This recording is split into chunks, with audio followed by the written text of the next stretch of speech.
का आनंद ले रही है।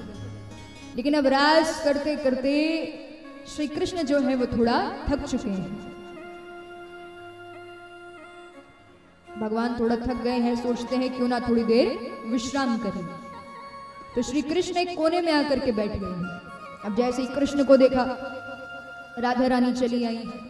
राधा रानी को देख करके कुछ गोपियां चली आई हैं।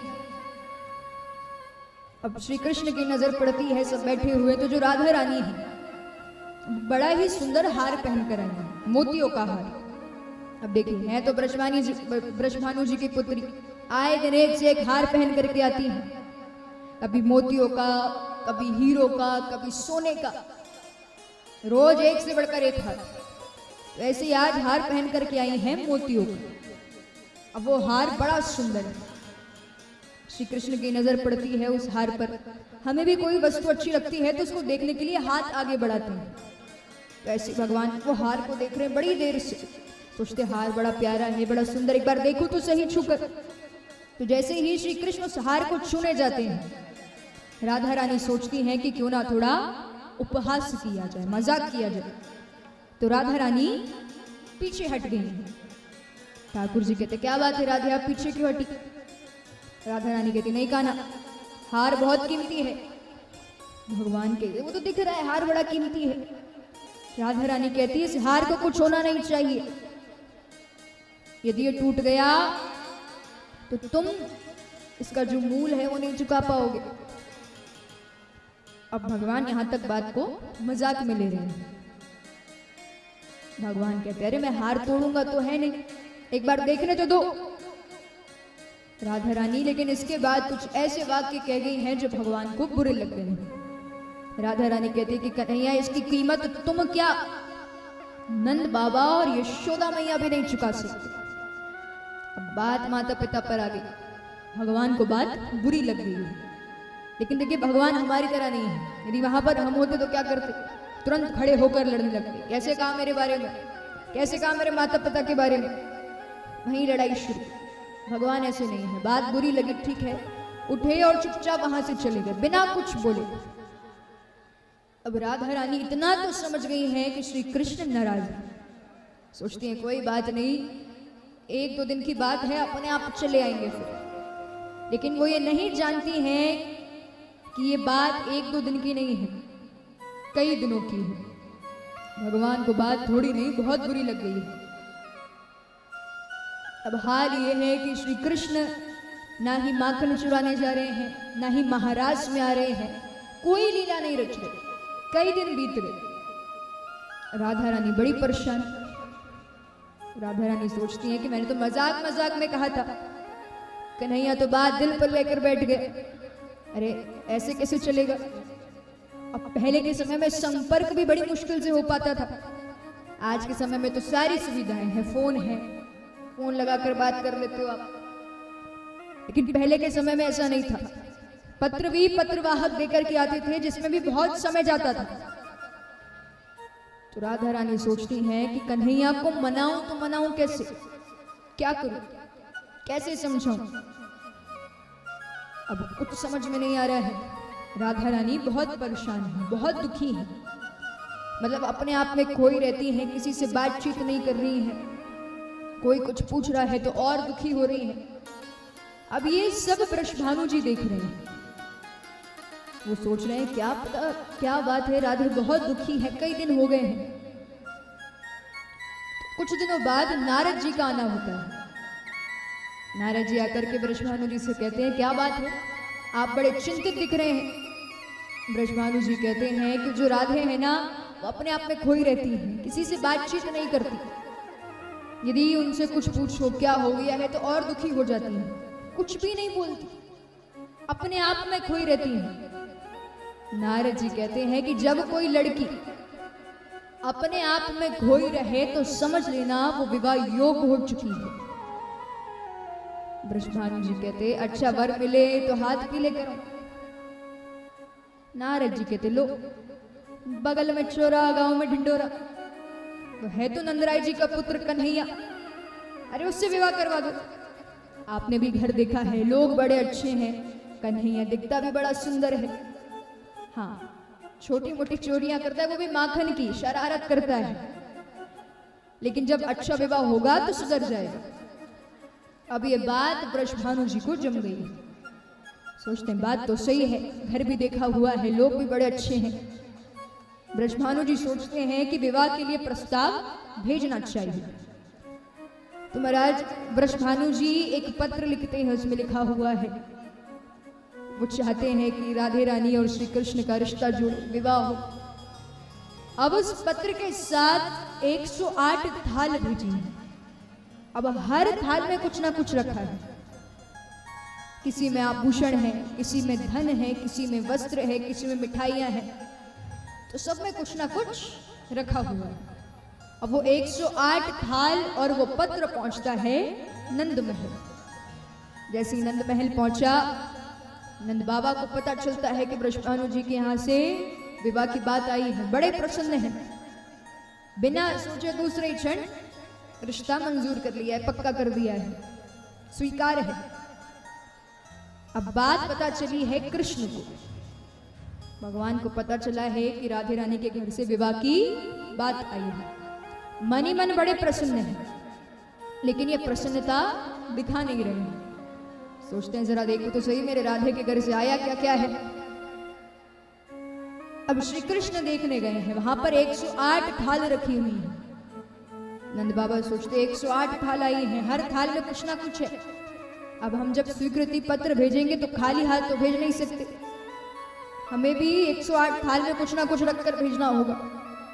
तो सेवकों से कहते हैं कि पहले आप थाल खाली करो, फिर देखते हैं क्या भेजना है। तो अब 108 थाल खाली हो रही है, श्री कृष्ण देखने गए हैं। तो सबसे पहले नजर पड़ती है मोतियों की थाल पर। जैसे ही मोतियों की थाल देखी तो वही पुराना दृश्य याद आ गया, वही सब बातें याद आ गई हैं। तो एक मुट्ठी मोती भरे और चले गए। पीछे से नंद बाबा आते हैं, सेवकों से कहते हैं कि जब हम गए थे तो इस थाल में मोती ज्यादा थे, अब कम कैसे हो गए। सेवक कहते कन्हैया और बलदाऊ आए थे, मुट्ठी में मोती भरे लेकर चले गए। नंद बाबा ने आवाज लगाई श्री कृष्ण को, हाँ बाबा क्या हुआ। नंद बाबा कहते हैं आपने मोती उठाए। कृष्ण कहते हैं हाँ मैंने मोती उठाए। अब जैसे ये बात सुनी तो नंद बाबा आश्चर्यचकित, कहते हैं पूरे जीवन काल में आज इस कन्हैया ने कुछ चुराया है और उस चोरी को स्वीकार किया है। कहते अच्छा ये भी बता दो क्या किया उन मोतियों का। ठाकुर जी कहते हैं मैंने मोतियों की खेती कर दी। नंद बाबा कहते कहां पर करी। तो श्री कृष्ण नंद बाबा को महल के पीछे लेकर के गए। महाराज देखा कि सच में जिस तरह से अंगूर के गुच्छे लटकते हैं वैसे मोती लटक रहे हैं वृक्ष पे। अब जैसे ये दृश्य देखा नंद बाबा कहते तुमने तो बड़ी अच्छी खेती करी। तो महाराज खेती सफल कैसे ना हो, भगवान ने करी है। ठाकुर जी कहते कि बाबा अब एक थाल क्या, पूरी की पूरी 108 थाल मोतियों से भरकर भेजो, उन्हें भी तो पता चले कितने मोती हमारे घर पे। नंद बाबा कहते हैं ठीक है। अब वो स्वीकृति पत्र और 108 थाल सिर्फ मोतियों से भरी है और वो भेजी जाती हैं राधा रानी के घर। वृषभानु जी को पता चलता है, स्वीकार कर लिया है, बड़े प्रसन्न हैं। अब ये बात पता चली है राधा रानी को। महाराज बड़ी प्रसन्न है, लगता है कि मानो श्री कृष्ण मान गए हैं। अब जब मिलेंगे तो मैं और क्षमा मांग लूंगी। अब मन में जिज्ञासा जागती, जाकर देखो तो सही कि होने वाले ससुराल वालों ने भेजा क्या क्या है। हर लड़की के मन में जिज्ञासा होती ससुराल से क्या आया। तो ऐसे ही राधा रानी दौड़ी दौड़ी गई हैं देखने। अब जैसे ही पहली थाल पर से वस्त्र हटाया तो पहली थाल में मोती, तुरंत दूसरी थाल पर से हटाया उसमें भी मोती, तीसरी चौथी करते करते अंतिम थाल तक पहुंचती हैं तो उस अंतिम थाल में भी सिर्फ मोती। देखकर समझ गई कि मुझे दिखाने भेजा है कि देख लो हमारे घर मोतियों की कमी नहीं है। अब राधा रानी और रोने लगी। कहती हैं एक तरफ विवाह की बात चल रही है और दूसरी तरफ कन्हैया का क्रोध शांत नहीं हो रहा। तो पहले कम से कम थोड़ी बहुत बातचीत तो कर रही थी, अब तो वो भी नहीं कर रही, सिर्फ अपने कक्ष में है, दिन भर रो रही है। कोई कुछ पूछ रहा है तो और ज्यादा रोने लग रही है। अब महाराज बृषभानु जी बड़े परेशान कि मेरी पुत्री को हो क्या गया है, क्योंकि स्वाभाविक सी बात है, एक पिता यदि सबसे ज्यादा प्रेम किसी से करते हैं तो वो अपनी बेटी से। यदि उनकी बेटी खुश है तो संसार की सारी खुशियां मिल गई, और यदि उनकी बेटी दुखी है तो पिता अपनी बेटी के चेहरे पर खुशी देखने के लिए कुछ भी कर सकते हैं। यदि उनकी बेटी खुश है तो सारे सुख मिल जाते हैं। तो एक पिता सबसे ज्यादा प्रेम किसी से करते हैं तो वो अपनी बेटी से, क्योंकि महाराज यदि परिवार जो है पुष्प है तो बेटी उसकी सुगंध है, महक है, और कोई भी पुष्प बिना सुगंध के शोभा नहीं देता। तो ऐसे ही हाल बृषभानु जी के हैं, बहुत प्रेम करते हैं राधा रानी से। अब राधा रानी दुखी हैं तो वो और ज्यादा दुखी कि कैसे राधे के चेहरे पर मुस्कुराहट लाऊं। कई दिन बीत गए हैं, राधा रानी को हंसते हुए नहीं देखा, खुश होते नहीं देखा। तो इसलिए बृषभानु जी पूरे राज्य में ऐलान करवा देते हैं कि जो कोई भी मेरे राधे के चेहरे पर मुस्कुराहट लाएगा मैं उस व्यक्ति को मुंह मांगा इनाम दूंगी। और यहाँ राधा रानी सोच रही है कि मैंने ऐसे बात क्यों कह दी। हमारे साथ भी होता है, अनजाने में ही सही, लेकिन कभी कभी हम ऐसे वाक्य कह देते हैं जब तो लगता है बात छोटी है, लेकिन आगे जाकर के वो बात बहुत बड़ी हो जाती है।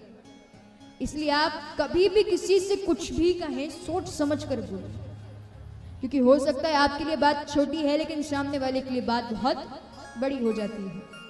कहा भी जाता है कि एक बार तलवार द्वारा दिए हुए घाव फिर भी भरा जा सकते हैं, लेकिन वाणी के द्वारा दिए हुए घाव कभी नहीं भराते, रह रहकर वो बात याद आती है। तो ऐसी वाणी बोलिए मन का आपक होए, औरन को शीतल करे आपहू शीतल हो। तो ऐसे वचन बोलिए जिससे न कभी आपको दिक्कत हो ना सामने वाले को। और महाराज जब व्यक्ति क्रोध में होता है तो अपना आपा खो देता है, इसलिए जब आप क्रोध में हैं तब किसी से कुछ मत बोलिए, जब क्रोध शांत हो जाए तब बात कीजिए, क्योंकि कभी कभी गुस्से में बात बिगड़ जाती है बनने की जगह। तो राधा रानी सोच रही है कि उस एक वाक्य के कारण आज मुझे इतना कुछ सहना पड़ रहा है, आज मेरा कन्हैया मुझसे दूर हो गया है। समझ में आ रहा है ऐसा मुझे नहीं कहना था। अब जैसे ही बृषभानु जी ने ऐलान करवाया तो बात उड़ते उड़ते पहुंची है वृंदावन।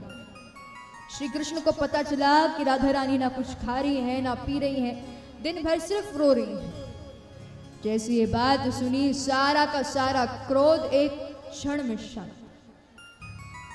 क्योंकि देखिए जहां पर प्रेम होता है वहां हो सकता है क्रोध कुछ समय के लिए स्थान ले, लेकिन हमेशा के लिए नहीं ले सकता। जैसे आपको पता चले आप जिससे प्रेम करते हैं वो व्यक्ति दिक्कत में है, तकलीफ में है, तो सारा क्रोध अपने आप शांत हो जाता है। और राधा रानी और श्री कृष्ण में तो कितना प्रेम है, कहा ही जाता है कि श्री कृष्ण में राधा समाई है और राधा में ही श्री कृष्ण समाये हैं।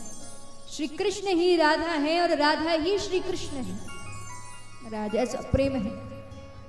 भगवान सोचते बहुत गुस्सा दिखा ली, अब मनाना पड़ेगा, लेकिन अब मनाए कैसे? सीधे से तो जा नहीं सकते, क्योंकि अभी तो सिर्फ रिश्ता पक्का हुआ है। यदि हम सीधे पहुंच गए तो बृषभानु जी से क्या बोलेंगे, क्यों आए हैं? मान लो बृषभानु जी से कुछ कह भी दिया तो राधे से क्या कहेंगे? राधा रानी कहेंगी हाँ मेरे बारे में सुना नहीं, दौड़े दौड़े चले आए, नहीं रह सकते मेरे बिना। और यदि गया ऐसे सीधे तो बलदाऊ और सारे मित्र मजाक करेंगे, उपहास उड़ाएंगे कि अभी तो ब्याह तय हुआ है, अभी दौड़ा दौड़ा जा रहा है, तो ब्याह के बाद क्या करेगा? तो जाए कैसे, पर जाना भी जरूरी। तो उतने में ही सामने से यशोदा मैया निकलती है, रसोई घर में चली गई है। अब जैसे ही यशोदा मैया को देखा तो मन में तरकीब सूझी, दौड़े दौड़े गए यशोदा मैया के कक्ष में। एक जोड़ी घाघरा चोली लिए हैं, पहन लिए हैं, मनिहारी का वेश धारण कर लिया है और अपने साथ कुछ चूड़ियां रखी हैं। क्योंकि राधा रानी को चूड़ियां बड़ी पसंद थी। तो मनिहारी का वेश धारण करके सीधे पहुंच गए हैं ब्रजभानु जी के महल।